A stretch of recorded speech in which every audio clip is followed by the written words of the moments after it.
certaines espèces très exotiques, comme ici la Magnifica, a un régime alimentaire spécifique. Comme pour beaucoup de scarabées ou de cétoines, il leur faut du miella, du pollen, ça dépend des espèces, mais généralement c'est des ingrédients que tu ne trouves pas partout. Une alimentation sur mesure, parfois obligatoire, comme pour ici la plus grosse cétoine du monde. C'est en réalité très compliqué de faire vraiment un mélange adéquat.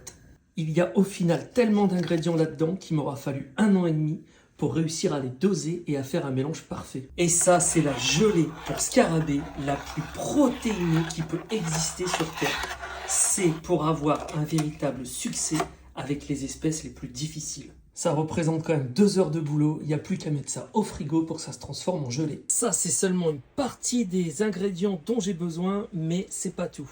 Ça peut être vraiment passionnant et on apprend vraiment des choses de dingue, tu vois, en faisant des recettes comme ça pour les insectes et les animaux exotiques. Par exemple, le miel, c'est de l'énergie rapide pour la plupart des insectes géants. Une petite pincée de sucre brun comme ça va les attirer pour rendre le mélange plus appétant, ils vont manger plus facilement, surtout pour les espèces les plus difficiles. Le pollen est un excellent aphrodisiaque. Ça leur donne très envie de... Plus difficile, c'est de réussir à tout mélanger et que tu obtiennes à la fin une gelée compacte, qui ne se désagrège pas, qui tient, qui ne pourrit pas, qui mousse pas. J'ai eu des réactions vraiment bizarres avec certains ingrédients. J'ai dû recommencer plusieurs fois. Mais là, ça y est, je tiens ma recette. Bon appétit!